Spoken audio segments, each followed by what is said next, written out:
There are some Hollywood stories that just feel permanent, like they're written in stone. For 19 years, Nicole Kidman and Keith Urban's relationship was one of them. But what happens when that public fairy tale ends with a quiet, almost methodical legal filing? Today, we're going to go beyond the headlines to really dig into the mechanics of their surprising separation and what it tells us about that huge gap between a public image and a private reality. And this whole thing really kicks off with a powerful and, looking back, kind of ominous quote from Nicole Kidman herself. This one sentence just perfectly nails the central theme we're exploring today, that massive and often totally invisible gap between a couple's public story and what's really going on behind closed doors. 19 years. Just let that sink in for a second. After almost 2 whole decades, one of Hollywood's most solid, most visible power couples has officially called it quits. I mean, we're not just talking about a breakup here. This is the end of a pretty significant era. All right, so how did this all actually go down? Well, that brings us to our first section, the surprise divorce filing. And as that subtitle suggests, while the news might have been a shock to all of us, this was anything but a sudden move. This was a quietly planned conclusion. Okay, so let's get right to the hard facts. The filing went down in Nashville, which, has been their home base for years. And the official reason? Irreconcilable differences. It's a standard legal phrase, sure, but it hides a much more complex story that had been playing out behind the scenes for weeks, maybe even months. This timeline really pulls back the curtain on just how deliberate this all was. I mean, this was not some spur-of-the-moment thing. Keith signed the parenting plan way back at the end of August. Nicole signed it a week later. And then a whole month went by before anything was even filed with the court. It just shows you this was a careful step-by-step process happening long before any of us had a clue. And all that careful planning, it leads us right into our next section, the Amicable Agreement. This thing is basically a blueprint for how to do a modern uncoupling, especially when you're talking about 2 incredibly successful, wealthy people trying to navigate a split. So, let's break down what this means for their 2 daughters, who are 17 and 14.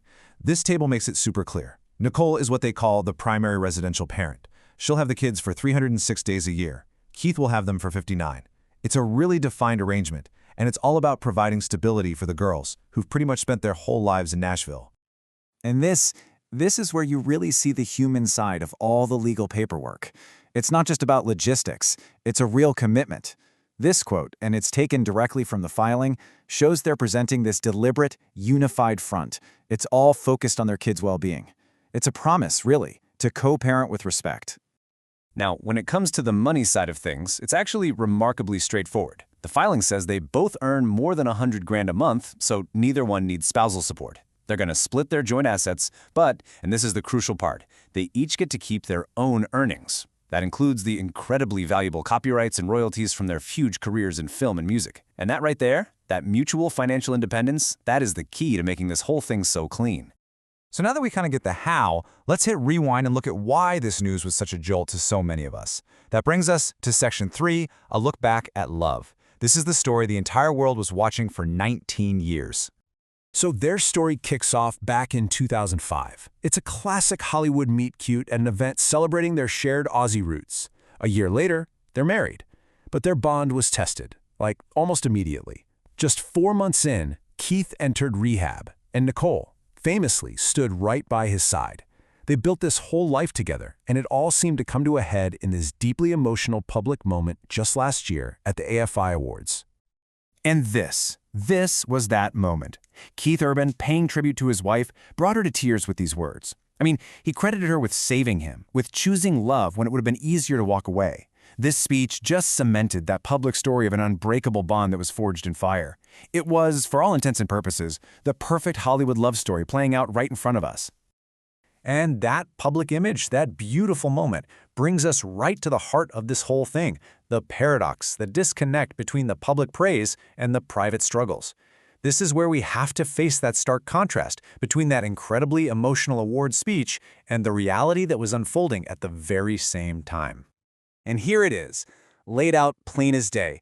On one side, you've got Keith's beautiful, heartfelt public tribute to their love, and on the other, the quiet, cold legal reality, documents being signed just months later to end the very marriage he was praising. I mean, the whiplash between these two realities is just staggering. Which brings us right back where we started, to another quote from Nicole from right around that same time. While her husband was on stage praising their journey, she was publicly saying, "I'm not a believer in perfect." You have to wonder, right? It almost feels like a hint, a quiet little crack in that perfect public image, letting us know it wasn't the full story. So in the end, this whole story leaves us with a question that's way bigger than just one celebrity couple. How does anyone, especially in the public eye, navigate that massive gap between their own private reality and the public love story everyone thinks they know? In an age where we're all under so much scrutiny, it's about the pressure to perform a perfect narrative, even while the real one is quietly, carefully coming to an end. It's definitely something worth thinking about.